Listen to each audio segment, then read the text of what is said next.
Hey everyone, Red here, and I hope all is going well. Today I bring out the Trapper, which is one of my favorite killers in the game, and I would love to see more trap-based killers in the future of DBD. For the build today I'm running, well, nothing. Not a single perk or add-on is being used in today's video.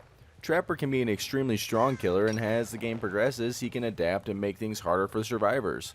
Time efficiency and trap management is key when playing the Trapper. When placing traps, don't only place at loops. Look for common walk paths and feel free to take a quick early chase to apply some pressure. Just make sure not to waste a lot of time doing so you can make sure to get your setup going.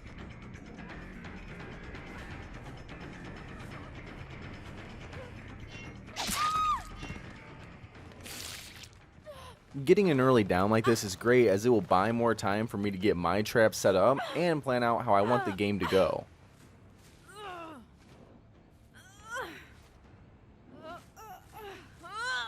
With hooking her here, I can't really set up traps on a loop nearby. Instead, I'll opt to pick up the trap and take it with me so we can get better trap placement later on.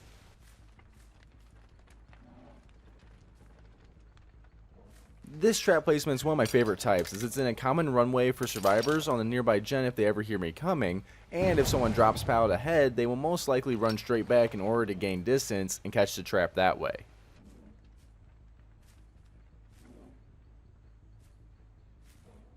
Instead of placing traps at the pallet in loops, look to place them around the loop instead. Most survivors will watch for obvious pallet traps and will gain a false sense of security when they notice nothing's there, and they might try and loop you just to run into your trap. I let Dwight go here as there is only one trap in that area along with one gen that hasn't really been touched. I'd rather pressure the other survivors who are on the other gens. Searching chest is very loud and will always catch my attention.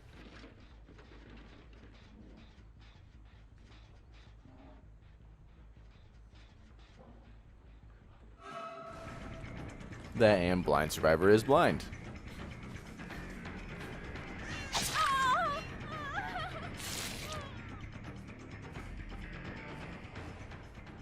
Without any add-ons, survivors will get out of your traps after a few tries typically. Keep that in mind as if you see a survivor across the map get stuck in your trap, it might be best just to leave them alone and let them just take the injured state.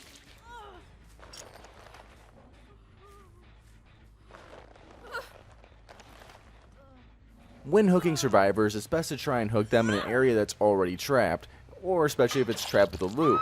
Don't try and trap around the hooked survivor as after the save, they'll be pretty much useless traps, especially if they're on comms.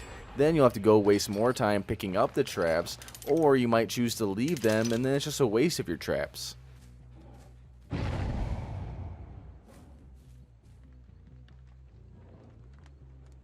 Whenever you can trap in tall grass on or around a loop, make sure to do so as it does a great job hiding the trap.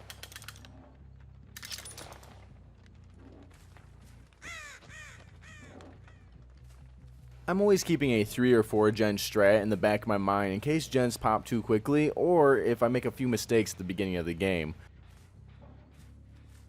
Obvious sprint burst is obvious.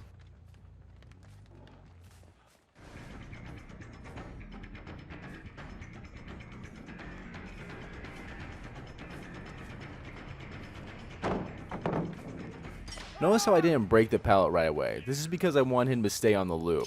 I was pretty positive that he didn't know about my trap and that he was just lucky when he ran it the first time. If he had ran it again and not hit it, I would be suspect of him knowing about it and probably picked it up.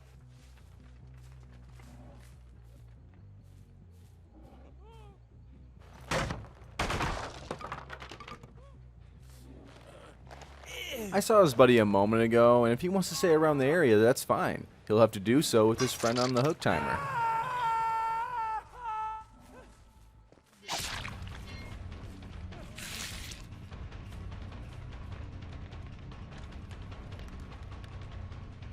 I don't have any traps here, and I don't feel like wasting time at Shack, so I'll place this trap in the runway in hopes of him taking the same route in the future. And it shouldn't get popped too easily because it's not at the vault or the doorway.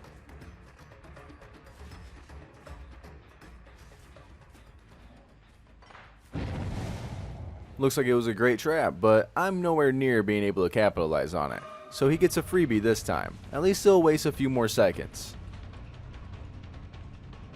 When prioritizing chases, I will waste a few extra seconds on survivors who are on death hook. What makes a 1v4 easier? Making it a 1v3.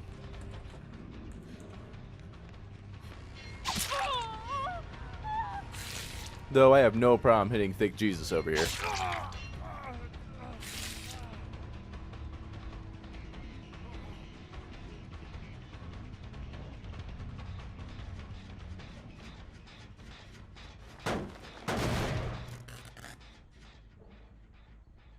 Healing there is a very deadly mistake. Should have used that time to gather more distance before going for the heal.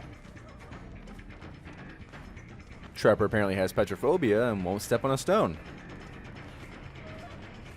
Taking out a survivor while there is 2 or 3 gens swings the game heavily in the killer's favor. No need to camp or tunnel off a hook, but if you see 3 survivors as one is on death hook, go for that one, especially on larger maps when it takes a lot more to build up that pressure.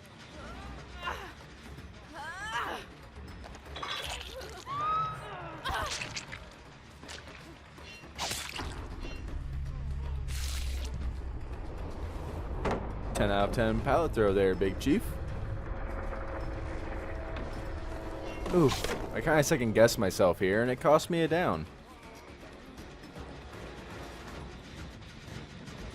People will typically ask me why I swing for an intentional miss. Typically it's because I want the survivors to keep running a loop without dropping pallet, and a false swing gives them that reassurance they need to do so.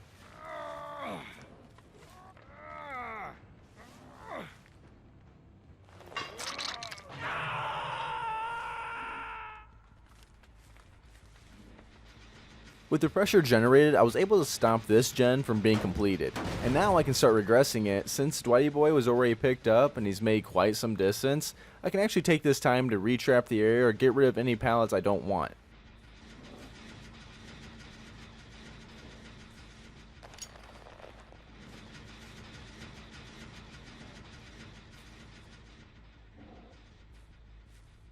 Since this is a strong loop, I'll place a trap here in the tall grass around it, as survivors will run to the safest loop they can find, and now I've turned this great loop into a deadly one.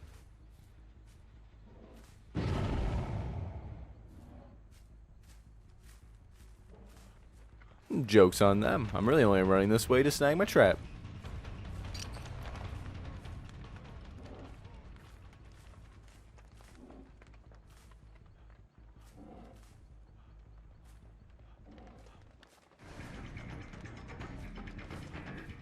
Oh, I've done that before, Dwight. It's definitely a feels bad moment.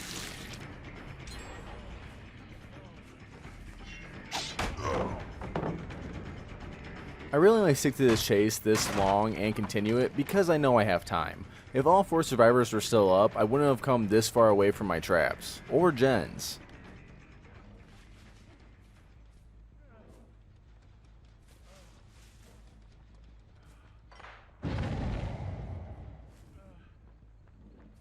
I was really trying to herd him here into the trap, but I should have just cut him off and ended the chase. When you big brain yourself, am I right?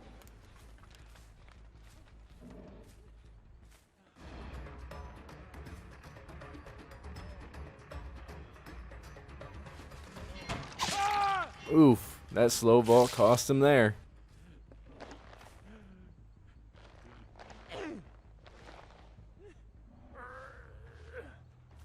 I'd place him in the basement if I had some more traps around, but I only have 1 on me at the moment, and I just don't feel it's worth to be by the shack.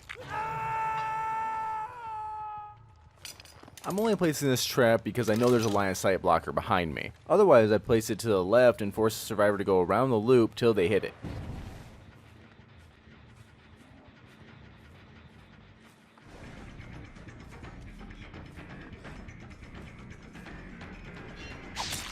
Was really hoping Jeff would take the pallet, then the trap, but since not, I'll just take a free hit.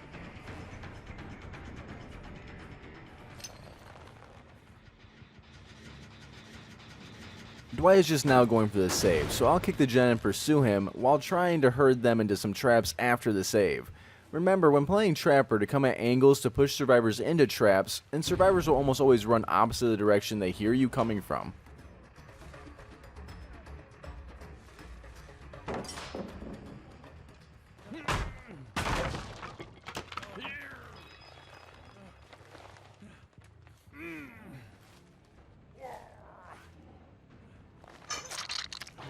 Since the gen is here and the survivors have ran to chat quite a few times, now I feel is a good time to go ahead and trap the vault.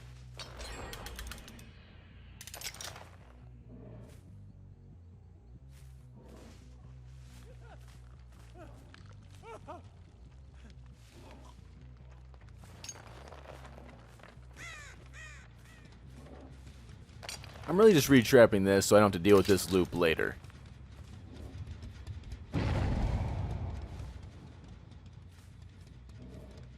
While there's only one gen left, I feel pretty safe as all survivors are injured and I have decent traps at every gen.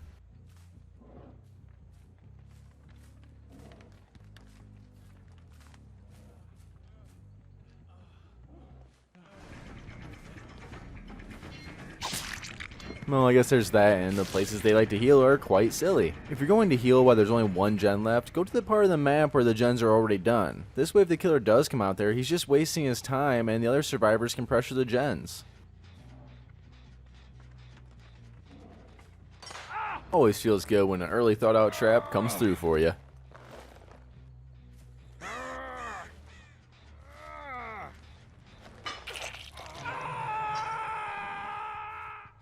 I'll go ahead and place this on the loop now, as it will be their only safe route if I come from the same direction next time.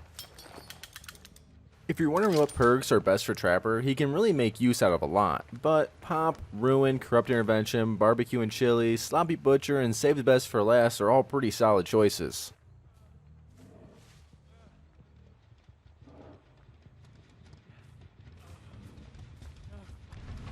Instead of taking a loop, he opts to use his safe sprint burst, which was done quite well, but there aren't many safe areas left that he can run to. By the way, this guy's name is Slurper of Toes, and there's just so much wrong about that to me, but it's 2020, so no kink shaming here.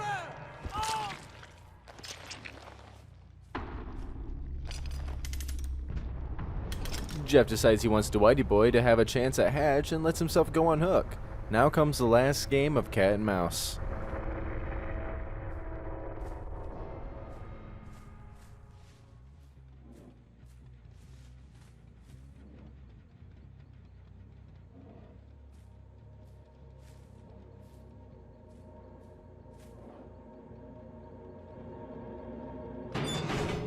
With us finding Hatch and the doors being closed together, it's a GG. Still want there to be a different endgame collapse though.